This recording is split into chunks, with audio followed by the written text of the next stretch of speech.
Hey there, everybody. This is Michael Oskam from ProWestRecording.com and ProAudioLessons.com. Quick video today. What I'm going to cover here is actually in relation to another video that I posted actually quite a while ago. But I recently got a few questions with some concerns about the concept behind the video. And actually, I've had some comments on it all the way back to when the video was first released, and I just haven't had a chance to address them yet. And now that these questions have kind of piled up, I figured I'd answer it for you really quickly. The video that I'm going to be explaining a little bit more in depth is the one that I have on the Pro West Recording YouTube channel at the moment that says how to get your vocals to sit perfectly in your mix.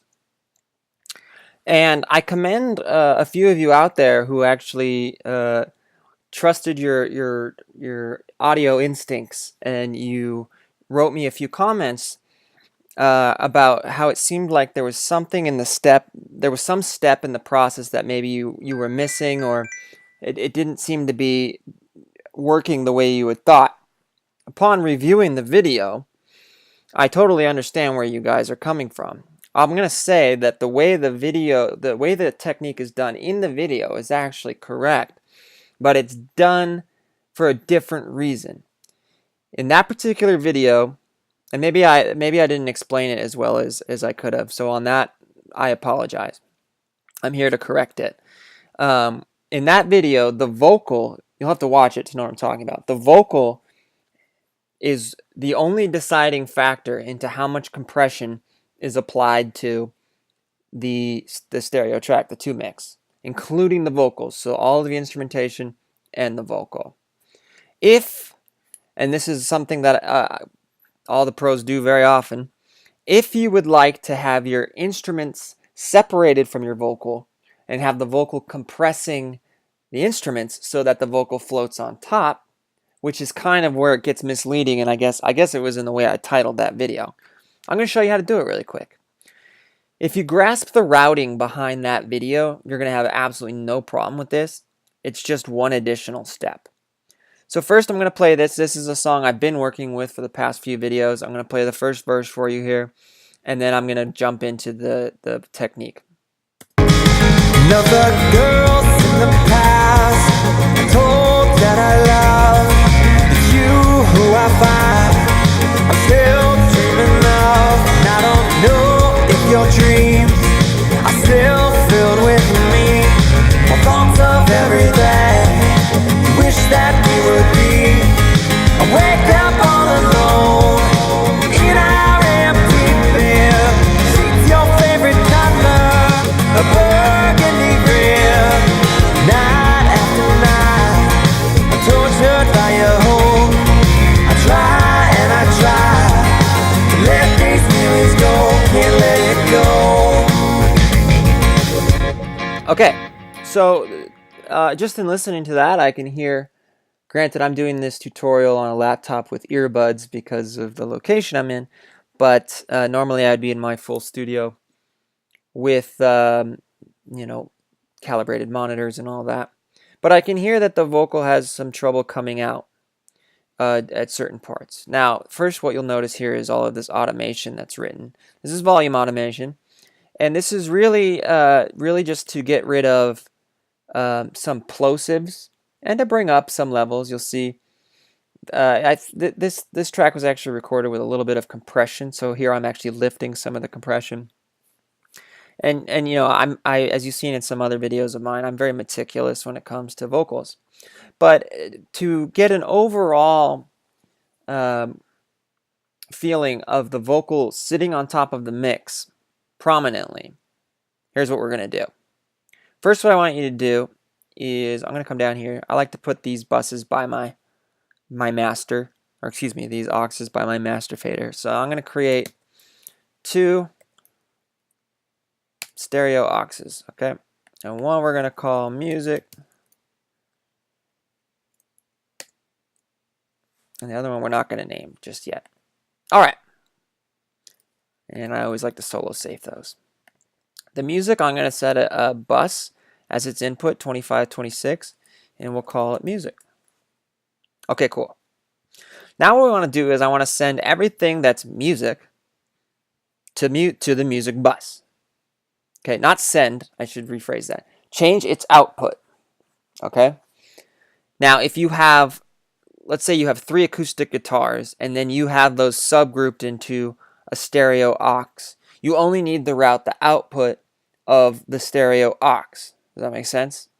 For example, here I have 3 electric guitar parts, and they are being, one of them's being sent to the mains, or excuse me, 1 acoustic guitar part, 2 electric guitar parts.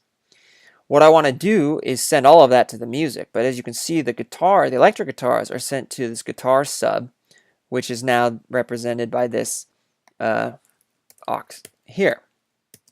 So all I need to do is change that channel's output to the music. So a quick way to do this, by the way, is just go through each one, and let's see. Delays we can leave going to the mains. Let's take the acoustics, hold command, oops, and let's put the drums and the drum samples. Subkick I'm going to include, parallel comp, drum verb I'm going to leave alone for now. Bass, synth, keys, violin, and the choir. Very cool. Then what you want to do is you want to hold Shift, Option, okay, and then just click one of these and change its output to music. And if you're holding Shift and Option when you do this, Shoption as I call it, they will all switch to the music. It's a big time saver, so you don't have to go through each one and do it. I'm telling you, get in the habit of that. Keyboard shortcut, Shoption, Shift Option. All right, so now let's hit play, and you're going to see all of those music tracks dumping into this. I'm going to color this differently. I'm going to color it pink like it was in the other tutorial. And we should see the audio coming through here. Another girls in the past told that I love it's you who I find. And we're clipping, but I don't really particularly care at the moment. We could throw. It's not just forcibly being overloaded here by any means. Just to eliminate any peaks real quick, I'll just throw an L1 on there with no real noise shaping, and just give it a ceiling if it would cooperate. All right. I'm still dreaming of, and I don't know if your dreams are still. Now, of course, that gain staging can be fixed and adjusted later. It's beyond the scope of this tutorial. So here's what we're going to do. We want the vocal to float on top of the music at all times. So with this other aux, we're going to call this a Vox sub. I already have one, so I'm going to call it Vox sub 2. And we'll name this, we'll color this pink as well. And again, let's change its input to a bus. Very cool. Rename, and we'll call this Vox sub 2. Awesome. So now, let's come over here to the vocal. And I don't think there's a lot of vocal going on in this, just this one. The harmonies are layered into the actual take. So the Vox sub in this case wasn't actually necessary. We could have sent it from the actual vocal channel itself. However, the reason you want to get in the habit of creating a Vox sub is because most tracks, most songs that you mix will have more than one vocal track, harmonies, doubles, whatever. So get in the habit of summing them together through an aux for this technique. So switch its output to the Vox sub. Now what you'll see over here in our pink channels is the music coming through, and then of course the vocal on the other one. Wish that we would be. I wake up all alone in our empty bed. Cool, it sounds identical. Alright, so here's where the magic happens. You're totally familiar with the routing of the sidechain because you know how to do it from the other video. So I'm just going to go through that quickly. First, what I want to do is take a split off of my vocal and send it to a mono bus. In this case, we'll call it Ducker. Okay? Set the fader to nominal, and let's not have it be a pre-fader send. Now what we're going to do is we're going to pick a compressor of your liking. As long as it has a sidechain, it doesn't matter. In fact, in the last video that I showed just the other day on multiband compression, um, with a very similar routing scheme can be used here. I could use a multiband compressor for this, but to keep things along the same lines of the first video that had the misunderstanding in it, I'm going to stick with the Pro Tools stock compressor. Okay. Now what we're going to do is we're going to accept its input in the keychain from the ducker. Okay. Make sure you turn your key on so that the compressor knows to look for information from the sidechain. If you don't do that, then the compressor is going to compress the audio signal that's passing through that channel, which in this case is our instrumentation, the drums and guitars and everything, right? So right now, on the music bed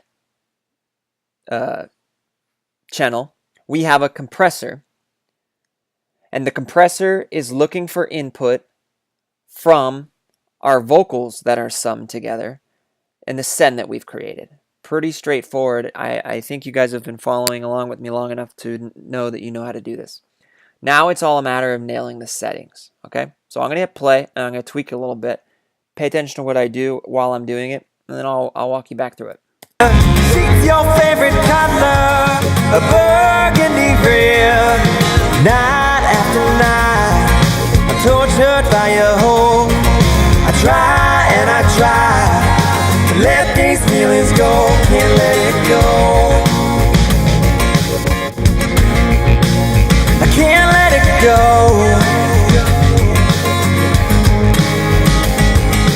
I need to find some clarity, some sense of closure, some sense of peace. Okay, so as you can see, I'm only really trying to knock off a dB or two at the parts where it really needs to push forward. All I've changed at this point is the ratio. I don't want a lot. I don't want a heavy compression sound. Remember, this technique is designed to be transparent. This you can compress in other stages for clarity, or for adding character, or for any number of reasons that you would normally compress a vocal.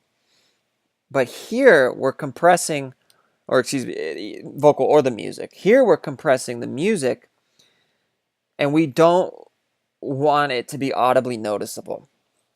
Remember, the whole point of this is just to get the vocal to float nicely on top of the music. So I'm going to hit play again. I think 2.5 to 1 ratio is pretty good. I think my threshold's pretty solid. Now, a lot of times I see this mistake. People will grab their gain reduction makeup knob or potentiometer or fader, depending on your interface, and they'll make up that gain loss. Well, why would you do that? Think about it for a second. What is the whole goal of this? You're trying to get the music to dip in volume or be attenuated based on the vocal's performance, so that the vocal is perceived as being louder than the music. The reason it's perceived as being louder is because it is in fact louder. If you turn up your makeup gain to 2 or 3 dB here to make up for the gain reduction that you're creating, it's not doing anything. The volume of the music bed is not going to change. So do not reach for your makeup gain. That's a big mistake. I see that all the time. If you want to play with the filters, feel free to do that. Bear in mind that low frequency content generates more energy and therefore can cause a compressor to react more intensely to whatever signal may be passing through it. So if you want to filter off some of the lows, by all means, go for it. That's not filtering off the lows of it. It's not like a standard EQ on the music bed. That's filtering off what information the compressor is looking at. And since it's coming from a vocal, my guess would be that there isn't a whole lot of sub information coming through this vocal, because I've high passed everything to at least 60 hertz or so. Understand? So you don't really have to do that. It's kind of a non necessary step. Of course, I haven't addressed the attack or release times. Really important to continue to along the same lines of being transparent. You don't want to have any sort of settings that would give a pumping, sensation to the song. You don't want to hear the music swelling to get louder and then quickly being shut off and then swelling like you would in like a dance track when you're using a sidechain to duck synths or something, right? So we want a pretty transparent attack and release setting. Most of the time, you get pumping from quick attacks and quick releases. So let's play with it a little bit. Girls in the past told that I love you, who I find I'm still dreaming of. And I don't know if your dreams are still filled with me. My thoughts of everything you wish that we would be. I wake up all alone in our empty bed. Okay, I like that. I decreased the threshold so that it would be more obvious to your ear for the purposes of this training. That's probably a little bit more than I would actually do, but I want you to be able to hear the changes. So now we're consistently knocking off 2-3 dB, and notice my attack time is actually 36.3 milliseconds. Sounds pretty quick. That's actually a pretty slow attack time compared to how quick some of these compressors are. And then a release of around 180 milliseconds. I didn't land on that number magically. I did it by watching my metering, and I kind of like to see the natural decay of a line. So as you watch, as I wrap up a line, kind of see how long it takes for the gain reduction meter here to disappear, and it should kind of feel like it's in tempo with the song. Night after night, I'm tortured by your home. I try and I try. Yeah, that feels about right to me. All right, and that is it. So that's it. That's how you do it. You can see how similar it was to the other video. On the other video, everything was being dumped to the same track. So in essence, it was like putting this compressor on your mix bus or on your master fader with the exact same routing.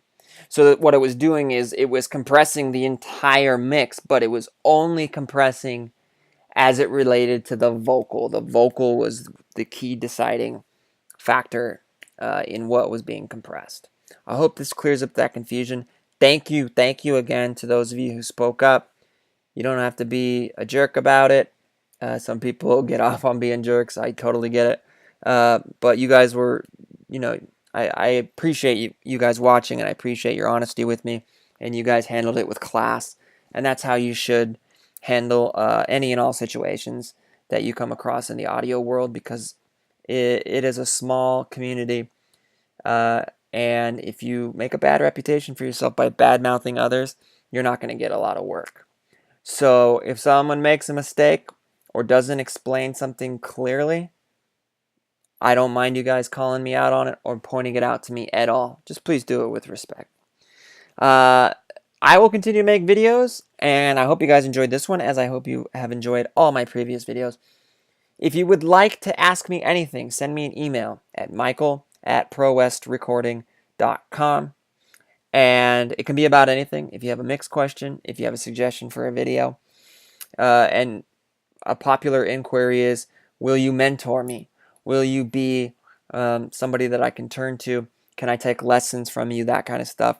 That's all explained on prowestrecording.com as to the rates for that kind of stuff. I assure you it's a personal, anybody who's taken lessons from me privately can attest. It's a very personal experience, and I really think that you learn a lot from it.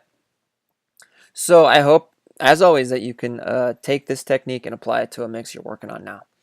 I hope you guys have an awesome rest of your day, and I will see you later. Take care.